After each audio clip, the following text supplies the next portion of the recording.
Praise the Lord. நல்ல ஒரு நாளை ஆண்டவர் கொடுத்தக்காய் நாம் ஸ்தோத்திரம் செய்வோம்.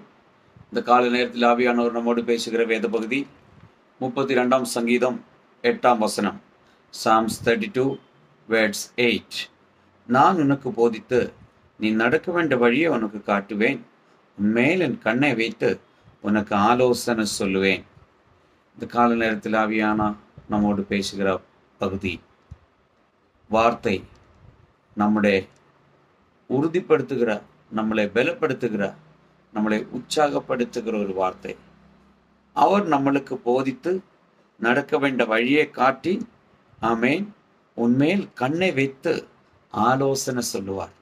அநேக நேரங்களில் நாம் என்ன முடிவெடுக்கணும்னு தெரியாமல் தவிக்கிற இடத்துல, எப்படி ஆயிருக்கேன்னு யோசிக்கிற இடத்துல, பதில் கிடைக்காத சூழ்நிலையில இந்த கால நேரத்தில் ஆவியானவர் என்னை கேட்கிற ஒரு சில இடத்துல ஆண்டவர் பேசி கொண்டிருக்கிறார்.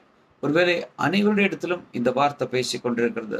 நீ அந்த முடிவுகள் எடுக்கிறதுல நீ தவறி போயிருக்கலாம். ஆனால் இன்றைக்கு ஆண்டவர் சொல்லுகிறார், நான் உங்களுக்காக காரியங்களை வாய்க்க செய்வேன். அந்த ஆண்டவருக்கு அடுத்து நம்மளை நம்ம ஒப்பு கொடுப்போம்.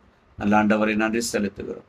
இந்த கால நேரத்தில் என்ன கேட்கிற ஒரு பிள்ளையும் இந்த வேத வசனத்தின்படி பிதா குமாரன் பரிசுத்தாவின் நாமத்தில் ஆசீர்வதித்து ஜெபிக்கிறோம். இயேசுவின் நாமத்தில் பிதாவே, ஆமென்.